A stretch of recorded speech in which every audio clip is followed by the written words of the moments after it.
Саламатсыздарбы, урматтуу достор. Бүгүн биз ала толук кыргыздар, Алтай эне сайлык кыргыздар деп экиге бөлүнүп калдык. Орусиянын Москва шаарынан Кыргызстандын бардык аймактарына жана Кыргызстандан Москва шаарына жүк ташуу кызматы, үй тирчилик буюмдары, шаймандар жүктүн кандай гана түрү болбосун, каалаган өлчөмдө, арзан баада, ишенимдүү жана өз убагында жеткирип беришет. Жүктөр Москвадан Бишкек шаарына келип таратылып, андан бери Жалал Абадка, Ошко келип Баткенге да жөнөтүлөт.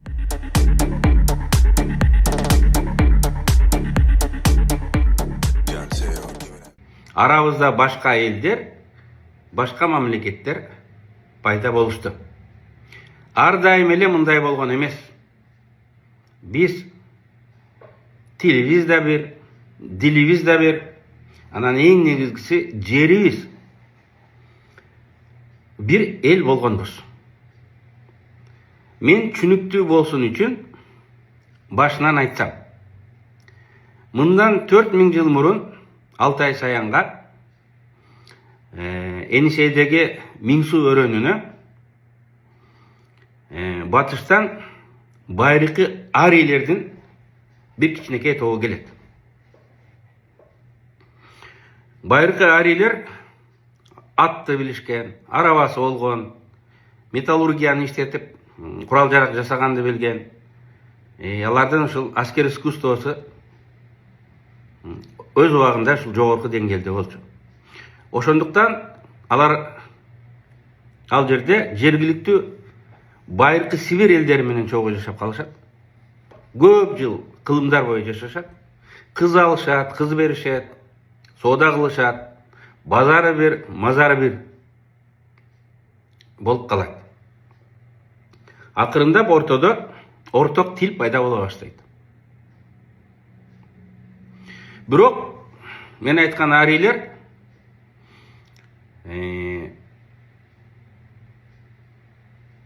өктөмдүк, үстөмдүк кылышат. Анткени аскер жагынан алар күчтүү болушкан. Арадан 1000 жыл өтөт. Бирок жана кошулма элдин үстөмдүк кылып башкарган династия пайда болот. Анын негизин Эрадина суккулаты бар алып жүргөн адамдар түзөт. Алар уже мурунку арый болбой калган, жергиликтүү эл менен аралашкан. Бирок ошол гени ошол тараптан келген. Ал эми жергиликтүүлөрдүн гени Ку Капла группасы. Алар да бийликте аралашып жүрүшөт, бирок Эрадиналар үстөмдүк кылышат. Династия пайда болот. Атадан балага, муундан муунга өткөн бийлик пайда болот. 1000 жылдан кийин, мындан 3000 жыл мурун ал жерде тили, өзүнчө дүнө көз карашы бар, өзүнчө чарба жүргүзүү формасы бар, өзүнчө аскер искусствосу бар, металлургияны билген, курал жарактары алдыңкы заманбап, ошол кезде заманбап болгон, мал чарбасы, айыл чарбасы, дыйканчылыгы бар эл пайда болот. Алар көчмөн цивилизациясын негиздеген эл болот. Батыштагылар гректер, аларды скифтер деп атаган. Ошентип көчмөн цивилизациясы, скиф цивилизациясы мындан 3000 жыл, 2900 жыл мурун пайда болот. Ал 300 жыл акырындап кеңейет. Алтайдын барын. Алтай деген бул түндүк батыш Монголия. Кытайда да Алтай бар. Казакстанда, чыгыш Казакстанда, Жети суу Ала тоого чейин. Ошолар 300 жылдын ичинде ушул жерлерге чейин келип тарайт. алды ушул жерге келип калат. Ал эми 2600 2300 жылдарга чейин дагы 300 жыл алар күчүнө толот. Пикке чыгат. Алтайдан баштап Дунайга чейин, жер ортолук деңиздин жээктерине чейин үстөмдүк кылып, Евразиянын тарыхый процесстерин аныктап турат. Мен жана айткандай, алардын искусствосу, философиясы, курал жарагы, жашоо образы ошол заманынын эң алдыңкысы болгон. Алар аз болсо дагы батышка барып, элдерди багындыртып бийлеп турган. Анткени элдер өзүлөрү өткөн. Анткени алардын аскер тактикасы алдыда болгон. Аларга тең келген. Ар бир көчмөн ат менен жүргөн. Ылдамдыгы, шамдагайлыгы, аскер тактикасы, куралдары ал заманда аларга тең келе турган армия эл болгон эмес. Аз болсо дагы алар барып башкарып турушкан. Жергиликтүү элдер алар менен союздаш болуп, кудалашып, тууган болуп, аларды коштоп жүргөн. Мына бүгүн деле биз күчтүү мамлекет, батыш мамлекеттерине окшогонго аракет кылабыз. Алардай болуп кийинебиз, алардын тилин үйрөнгөнгө аракет кылабыз, алардын арасына келип жашаганга аракет кылабыз. Кыз алып, кыз беришкенге аракет кылабыз. Ошентип, гундар ушул Кара деңиз жыкка чейин барып, кудалашып, достошуп, башка элдерди өзүнө мындай баш идиртип турушкан. Бирок мен алар жөнүндө эмес, мен чыгыш гундары. Саян, Алтай, Енисей,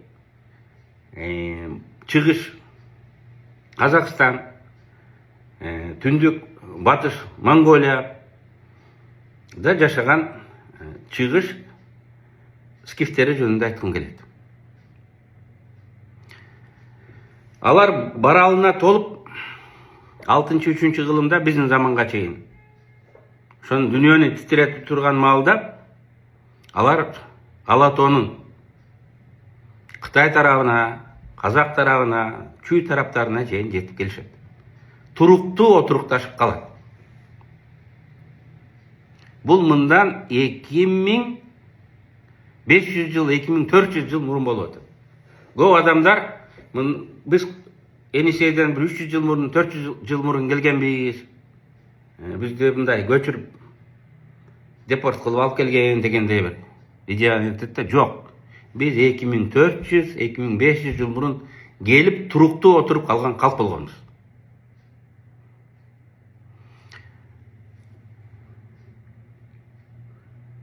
Анан 2000 жылга чейин Скиф империясы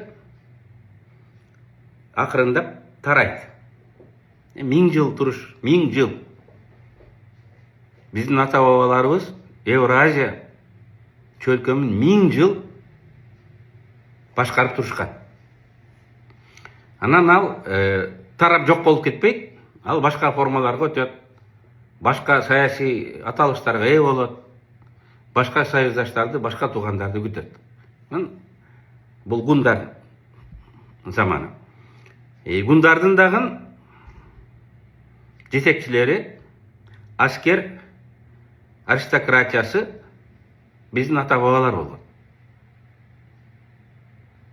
Гундардын убагында кыргыздар 3-чү толкуну бүгүнкү Кыргызстандын территориясына келишкен. Кытай тарапта кыргыздар бар, ошол тараптан буягы Алай, Памирге чейин. Бул жагы Жамбыл, Ташкент, Фергана өрөөнүнүн тоо алдыларына чейин ошол гундардын убагында келип отурукташкан. Далил. Кыргыздарда мындай салт сөз бар. Кыргыздар жер талашканда, ата журттун чек арасын аныктаганда ата бабаларың кайсыл жерге коюлган деп мүрзөнү сурайт. Мүрзө бул демаркациялык белги болгон.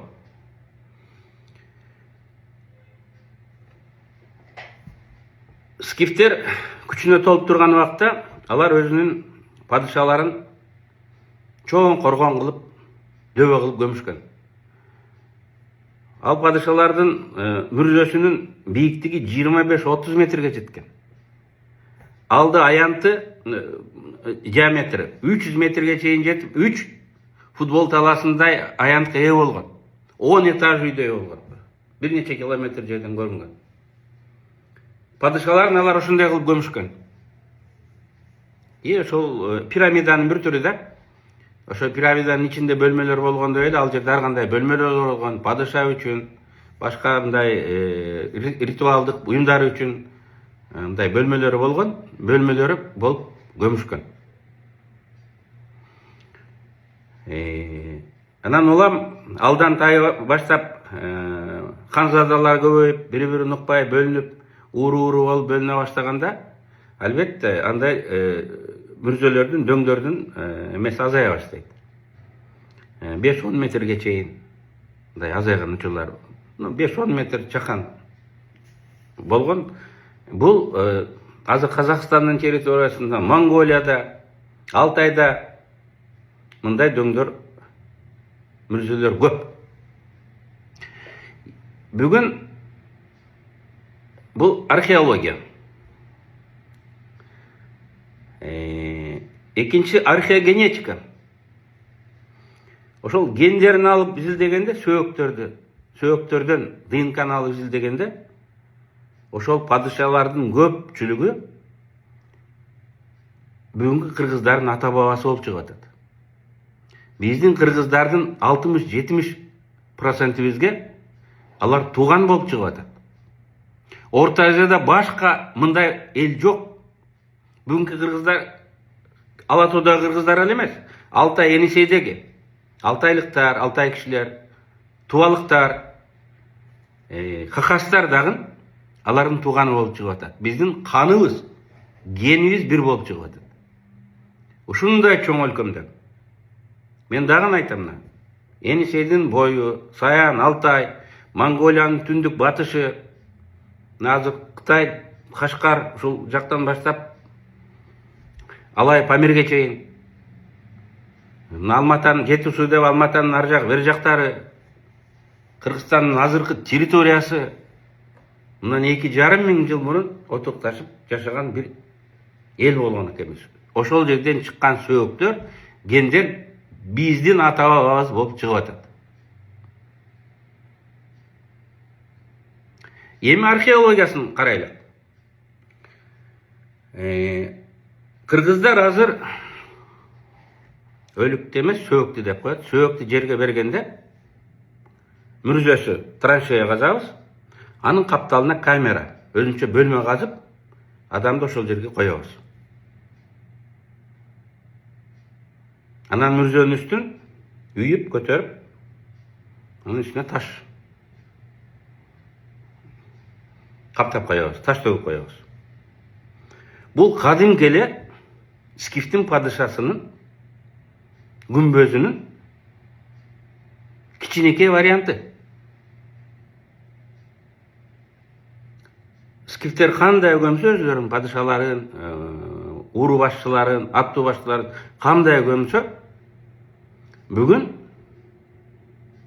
кыргыздар, Алтай кишилери, хакастар, тубалыктар, анан мен айткан Жети суу, ошол Алтай, Кытай, Алтай, Казакстан, Алтай территориясында жашаган казактар дагы так ошентип коет экен.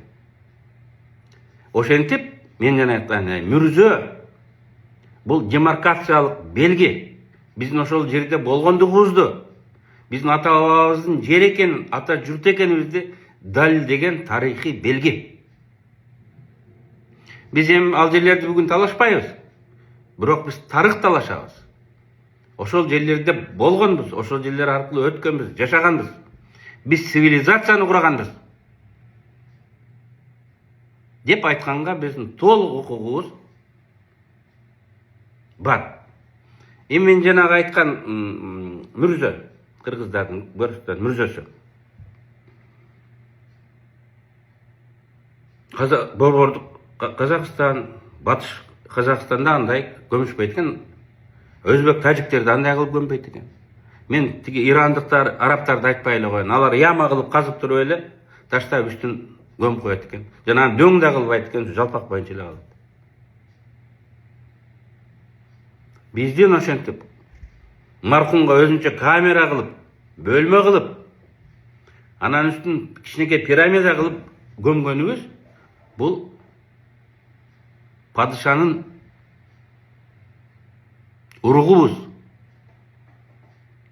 Падышадай болуп көмөбүз деген бул салтыбыз экен. Мен мурун таң калат элем. Кыргызды сурасаң, любой. Биздин чоң аталарыбыз хан болгон, бек болгон, батыр болгон, бай болгон деп айтышат да. Жөнөкөй кыргыз жок.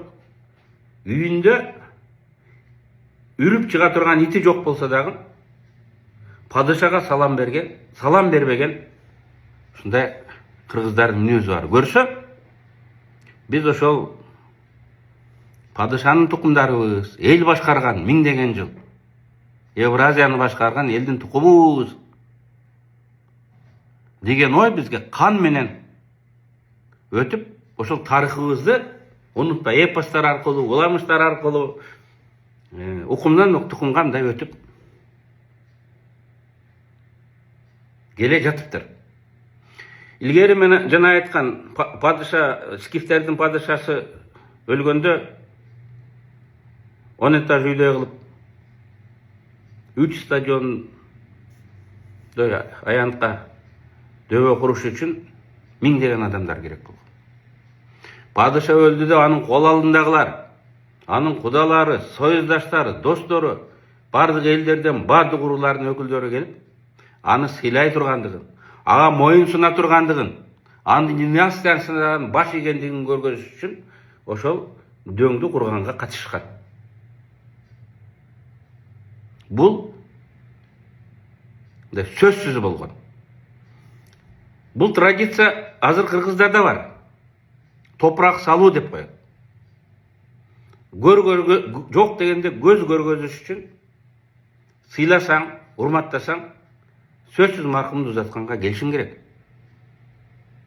Символикалык түрдө, жана көрүштөндө символикалык болуп атпайбы, падышанын кичинекей мини курган болуп атпайбы? Анан топуракты символикалык түрдө саласың. Бул көрдүңүзбү? Мүрзөнүн түзүлүшү эле эмес, аны коллективдүү жасоо, ошол адамды сыйлагандыгын, аны менен бир уруудан, бир тукумдан, бир союзда, бир коллективден болгонуңду далилдеш үчүн ушул келиш керек деген мындан 2000-3000 жыл мурунку салтты бүгүн биз да кармайбыз.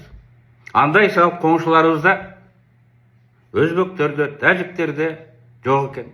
Казактарда бир бөлүгүндө гана бар, жана мен айткан кыргыздардын мурунку территориясында чогуу жашаган казактар деле бар.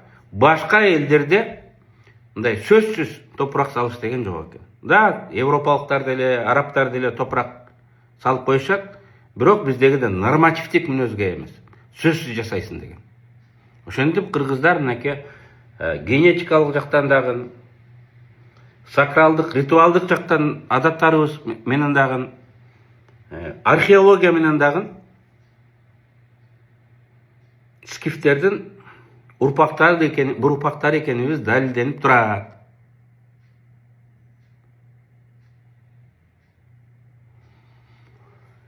Мен жана айткандай, биздин жер Алтай, Алато, Алай.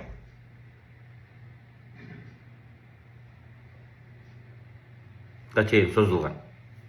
Эмне үчүн Алтай, Алато, Алай, ар жагы Гималай аталып калгандыгын мен